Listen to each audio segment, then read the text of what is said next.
கங்கை நாச்சியார் அத்தியாயம் 3. ஏறத்தாழ 5 நாழிகை பொழுது வரை அந்த புறவிகள் தெற்கு நோக்கி காற்றை கிழித்து கொண்டு பாய்ந்து விரைந்து கொண்டிருந்தன.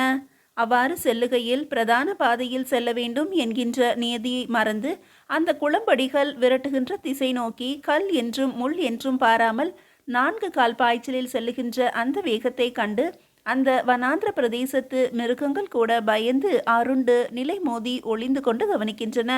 மரங்களின் உச்சியில் அமைதியாக அமர்ந்து நிம்மதியான வாழ்க்கை நடத்தும் பறவை இனங்கள் வயிற்றெரிச்சலுடன் அலைமோதி மரத்துக்கு மரம் தாவி தாவி பிறகு அமைதி பெறுகின்றன. டொக் டொக் என்ற அந்த குளம்பு சத்தங்கள் நிசப்தத்தையே நிலைகுலைய செய்கின்றன. ஓ, என்ன புண்ணியம் செய்தேன் என்று அந்த புறவி மகிழ்ந்து கொள்கிறது. அதன் முதுகில் புஷ்பம் அணைய மென்மையான பாவை மட்டுமா அமர்ந்திருக்கிறாள்? அவள் மதுரை நாயக்க பூபதியின் காவிய அழகுமிக்க இளவரசியாயிற்றே. புறவியின் முன்பக்கம் கங்கை நாச்சி அமர்ந்து காணப்பட்டாலே ஒழிய அவளது முழு தேகமும் நாராயண தேவனுடைய மார்பகத்தை அல்லவோ தஞ்சமடைந்திருக்கிறது. எங்கும் ஒரே கும் இருட்டு. வளர்பிறை காலமாதலால் வந்த நிலவு வரவு செலவு பார்த்து வானத்துக்குள் புகுந்து கொண்டது. நாராயண தேவனுடைய 2 கரங்களும் சேனங்களை பற்றி குதிரையை செலுத்துகிற போது அந்த முஷ்டிகள் அவ்வப்போது கங்கை நாச்சியின் மார்பகங்களில் படத்தான் செய்தன. அந்த தொடு உணர்வு நாராயண தேவனுக்கு அவ்வளவாக பாதிப்பை ஏற்படுத்தவில்லை. அவனது நோக்கம் யாரும் காணாத ஒரு மலை பிரதேசம் தாண்டி அங்கு சென்று இலவை கழிக்க வேண்டும் என்பதில்தான் இருந்தது. ஆனால் கங்கை நாச்சியை அது பாதிக்கத்தான் செய்தது. எதிர்காற்று வேறு மூச்சை திணறடித்ததால் முகத்தை நாராயண தேவன் வீர மார்பகத்து பக்கம் திரும்பி சமாளிக்க முயன்று கொண்டிருந்தாள் கங்கை நாச்சி. குதிரை சவாரி இளம் வயதில் பழக்கப்பட்டதுதான் என்றாலும் இம்மாதிரி வேகமான எதிர்காற்று மோத பயங்கர இருட்டில் வனாந்திரத்தில் பயணிப்பது இதுதானே முதல் தடவை. அதுவும் இவ்வாறான அச்சத்தை விளைவிக்கக்கூடிய சூழ்நிலையில் ஏன் இவ்வாறு துணிந்து புறப்பட வேண்டும்? அது குறித்து யோசிக்கிறாள். பேசாமல் அங்கேயே இருந்திருந்தால் மதுரை வீரர்களுடன் சகல மரியாதையோடு அரண்மனையை அடைந்திருக்கலாம் அல்லவா? ஆனால் வருகிறவர்கள் மதுரை வீரர்கள் தாம் என்று எவ்வாறு திட்டமட்டமாக சொல்லிவிட முடியும்? நாகப்புற்று கோயிலில் மரபு ஒற்றர்கள் பால் அகப்பட்டு கொண்டது போல ஏற்கனவே மதுரை மீது கருவி கொண்டிருக்கும் மைசூர் வீரர்களிடம் அகப்பட்டு கொண்டிருந்தால் ஏதோ மதுரை வீரர்கள் தாம் வருகிறார்கள் என்று நம்பி நாராயணதேவரும் தமது வீரர்களுடன் போய்விடப் போகிறார். அதன் பிறகு வந்தவர்கள் மைசூர்காரர்களாகவோ அல்லது கேரளத்து வீரர்களாகவோ இருந்துவிட்டால் மலையப்பனிடம் சிக்கிய மானம் தப்பியது. தப்பு செய்தவர் பண்புமிக்க நாராயணதேவர். அங்கே இப்படி ஒருவர் முளைப்பார் என்று எவ்வாறு எதிர்பார்க்க முடியும்? இவற்றுக்கு அப்பாலும் ஒரு உள்மறைவான காரணம் இழையோடி கொண்டிருந்ததையும் அவள் உள்மனம் உணரத்தான் செய்கிறது. நாராயணதேவன் யார் என்பது தெரிந்தது. தெரிந்த பிறகு அவனிடம் கொண்ட பண்பு, பிறகு அவனது எண்ணம், இவை எல்லாவற்றுக்கும் மீறிய அவனது மறவர் குல வீரம், மகோன்னதமான அழகு தோற்றம், தன்னை தீண்டியவனை தண்டித்த காதல் மனம். காதலுக்கு எத்தனையோ காரணங்கள் உண்டு. கங்கை நாச்சி உண்மையிலேயே அந்த 2 நாழிகை போதில் கற்பை காத்த ஒரே காரணம் மட்டுமல்லாது நாராயணதேவன் யார் என்கின்ற பல காரணங்களும் சேர்ந்து அவளை காதல் வயப்படுத்தி விட்டன. வேலூரை தாண்டி சென்று ஒரு வடுகனுக்கு வாழ்க்கைப்பட்டு ஒரு சாதாரண வாழ்க்கை வாழ்வதை விட புகழ்பெற்ற மறவர்குடி இளவரசனை மணாளனாக ஏன் தேர்ந்தெடுக்கக்கூடாது என்கின்ற எண்ணம் ஏற்கனவே இருந்ததன் வினை பயன்தான் அவளை மயங்க செய்தது. இட்டு செல்லுங்கள் என்று இயம்ப செய்தது. அவ்வாறு சொல்லுகிற போது ஏற்பட்ட கிளுகிளுப்பில் ஆழ புதைந்து ரசனையில் மூழ்க செய்தது. ஒரு மலை அடிவாரமாக பார்த்து புறவியின் சேனத்தை இழுத்து நிறுத்தினான் நாராயணதேவன். குதிரையும் சூழ்நிலை உணர்ந்து தன்னை அடக்க முடியாமல் அடக்கி மெலிதாக கனைத்து கொள்ளவும் செய்தது. ஏனைய குதிரைகள் புறம்போக்குகளைப் போல சற்று கூச்சல் போடத்தான் செய்தன. அவ்வாறு கூச்சலின்றி வீரர்கள் அடக்கினர்.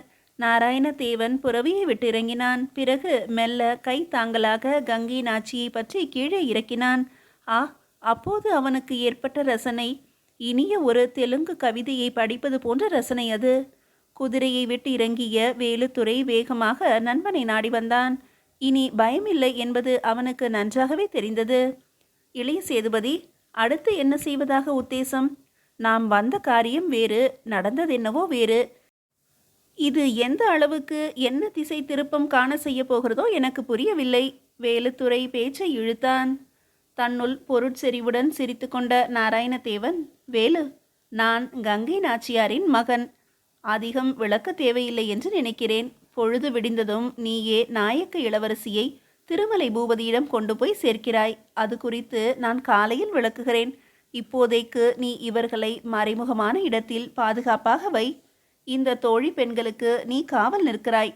ஒரு கால் மதுரை வீரர்கள் இங்கேயும் வந்து விடுவார்களேயானால் நீங்கள் இருவரும் வெளிவராமல் இருந்தாலே போதும். நான் கவனித்துக் கொள்கிறேன். நீங்கள் சென்று ஓய்வு கொள்ளலாம். வேலுத்துறை விடைபெற்று செல்கையில் நாராயணதேவன் என்ன நினைத்து கொண்டானோ, வேலு என்று அழைத்தான். வேலுவும் திரும்பி பார்த்தான். இப்படி அருகில் வா. வேலுத்துறை அருகில் வந்தான். கங்கை நாச்சி, இவன் எனது உயிர் நண்பன். என் உடம்பில் ஈ மொய்த்தால் கூட அவன் உடம்பில் உணர்வு ஏற்பட்டுவிடும். நாராயணதேவன் இவ்வாறு கூறியதும் வேலுத்துறை சிரித்து கொண்டான். தொலைவில் குதிரைகள் நெடுந்தூர பயண வழியால் காலை உதறி கனைத்து கொண்டிருந்தன. சிலர் புற்களை கொத்தி வந்து போட்டு கொண்டிருந்தார்கள். இரண்டொரு தீப்பந்தங்களும் ஏற்றப்பட்டிருந்தன. நாயக்க இளவரசி, நானும் ஒரு உண்மையை சொல்வேன். சேது நாட்டு இளவரசர் உங்களை மனதளவில் காதலித்து உங்கள் அழகை பரிசீலனை செய்ய வந்தார். ஆனால் பரிசீலனை இப்படி வனாந்திரத்தில் தேர்வு செய்து பிரச்சனைக்குரியதாகி விட்டது. எதுவும் உங்கள் கையில்தான் இருக்கிறது. கங்கை நாச்சி மெல்ல சிரித்து கொள்கிறாள். நண்பன் பகிரங்கமாக இப்படி போட்டு உடைத்து விட்டது நாராயணதேவனுக்கு ஒரு ஆறுதலாகவும் இருந்தது. பிறகு வேலுத்துறை விடை பெற்று கொண்டு சென்றான்.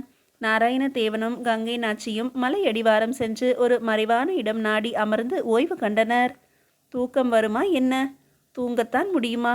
சற்றைக்கெல்லாம் ஒரு மரவ வீரன் அங்கே கிடைத்த மாம்பழம், கொய்யா பழங்களை கொண்டு வந்தான். இன்னொரு வீரன் ஈச்சங்கன்றை தோன்றி எடுத்து அதன் அடிப்பகுதியை பிளந்து நடுவில் இருக்கும் இனிப்பான ஈச்சஞ்சோற்றை கொண்டு வந்தான். ஒருவன் குப்பி ஒன்றில் நீர் மொண்டு வந்து கொடுத்தான். அவர்கள் சென்றதும் இருவரும் ஏதோ பசிக்கு பனம்பழம் என்ற முறையில் ருசி பார்த்தனர்.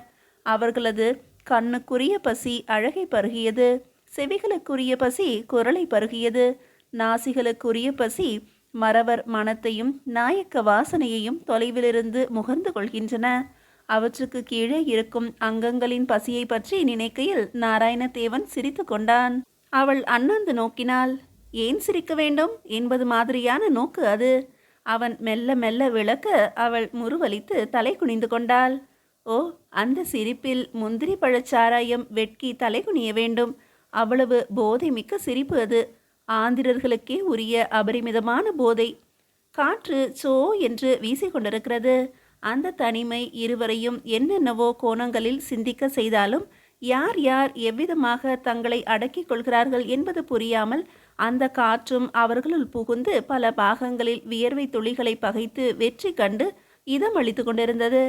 4 கண்கள் மட்டும் பேசிக்கொள்கின்றனவே ஒழிய வாய்கள் ஊமை தவம் இயற்றுகின்றன. நாராயணதேவனே அந்த ஊமை தவத்தை கலைக்கிறான். கங்கை நாச்சி, துணிந்து இட்டு செல்லுங்கள் என்றாயே, நாளை உனது தந்தையார் மூலம் ஏதேனும் ஏற்பட்டால்? முதலில் நான் உங்களை மனம் திறந்து ஒன்றை கேட்கட்டுமா? கேள். சத்தியமாக பதில் சொல்ல வேண்டும். சத்தியமாக பதில் சொல்கிறேன், கேள். நீங்கள் என்னை காதலிக்கிறீர்களா? உன் விஷயத்தை சொல்.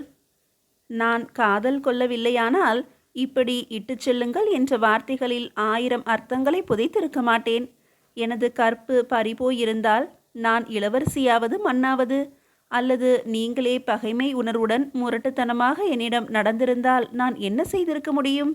என்னை காப்பாற்றியதோடு நீங்கள் என்னை காண வந்திருப்பதாகவும் கண்ட பிறகு என்னை மணக்க வேண்ட போவதாகவும் சொல்ல கேட்டும் நான் உங்களை புறக்கணிக்க முடியுமா? மேலும் என்னுள்ளும் நீண்ட கனவுகள் உண்டு. வடுக குலத்துக்கு வாழ்க்கைப்படுவதை விட ஒரு தமிழ் குலத்துக்கு வாழ்க்கைப்பட எண்ணியதுண்டு. அதுவும் இப்போதைய நிலையில் உயர்ந்து காணப்படுபவர்கள் சேதுபதிகள். நான் கண்ட கனவு இவ்வளவு எளிதில் இவ்வாறு ஏற்பட்டது நான் வணங்கும் மதுரை மீனாட்சியின் அருள்தான் என்பேன். அயர்ந்து போனான் நாராயணதேவன். ஓ, இவள் காதல் நிஜமானதுதான். ஏன் வாய் திறவாமல் இருக்கிறீர்கள்? நான் உன்னை அந்த மதுரை மீனாட்சி அறிய பரிபூரணமாக காதலிக்கிறேன் கங்கை நாச்சி. இது சத்தியம். கங்கை நாச்சியின் வலது கரத்தை தொட்டு தூக்கி தனது வலது கரத்தை புதைக்கிறான் நாராயணதேவன். அப்போது என்ன ஒரு மெய்சிலிர்ப்பு! எத்தனை வியர்வை துளிகள்! காற்று ஆனந்தமாக அவர்களை தழுவியது. கங்கை நாச்சி துணிந்து ஒரு ஆசையை வெளியிடுகிறாள். இளைய சேதுபதி சத்தியத்தின் அச்சாரமாக ஒரு ஒரு அவள் முகம் சிவந்து அவனை நோக்கி அருகில் வருகிறாள். முத்தம். இமைகள் ஆம் என்கின்றன. அந்த படபடப்பில் ஒரு மது மயக்க போதை. கங்கை நாச்சி, நீ ஒரு ராஜகுமாரி. நமது காதல் இந்த ஓர் இரவில் அபூர்வமாக பூத்தது. பூர்வ ஜென்ம சொந்தம் என்றுதான் நினைக்கிறேன். இல்லை என்றால் நான் நினைத்தது இவ்வாறு நிறைவேறியிருக்காது. ஆனால் பிரச்சனைக்குரிய முறையில் இந்த சந்திப்பு நிகழ்ந்துவிட்டது. நீ என்னை காதலிக்கிறாய், நான் உன்னை காதலிக்கிறேன். இனி இதில் மாற்றமோ ஏமாற்றமோ இருக்க காரணமே இல்லை. ஆனாலும் ஒன்றை மறந்துவிடக்கூடாது. நாளை உனது தந்தை திருமலை பூபதி இந்த சேர்க்கையை வெறுத்து மறுப்பாரேயானால் நீ இன்னொரு ராஜகுமாரனுக்கு வாழ்க்கைப்பட நேரிடும். ஒரு ராஜபுத்திரியை களங்கப்படுத்திய பாவம் எனது சேது நாட்டுக்கு வரக்கூடாது. நீ என்னிடம் களங்கப்பட்டு இன்னொருவனுடன் வாழ்கின்ற தோஷம் என்னால் ஏற்பட்டுவிடக்கூடாது. இது தேவையா? பேசி முடித்தாகிவிட்டதா? வீரக்கண்கள் வியந்து நோக்குகின்றன. ஏதோ கங்கை நாச்சி சொல்லப் போகிறாள். மறவர் குமாரா, நான் வடுக இரத்தத்தில் பிறந்தவள்தான். ஆனால் தமிழ் மண்ணில் பிறந்தவள். காதலை யாகமாக வளர்த்து காவிய பிரசன்னங்கள் கண்ட நாட்டில் பிறந்தவள். ஒன்று நமது காதல் ஈடேற வேண்டும். இல்லையேல் சொல் கங்கை நாச்சி. இதற்கு மேல் எனக்கு சொல்ல தெரியவில்லை, செயலில் காட்ட வேண்டும். என் மனதில் சேது நாட்டுக்குமாரர் நாராயண தேவரை தவிர வேறு எந்த உருவத்துக்கும் இடம் கிடையாது. இது உங்கள் அன்னை கங்கை நாச்சியார் தேவி மீது ஆணை.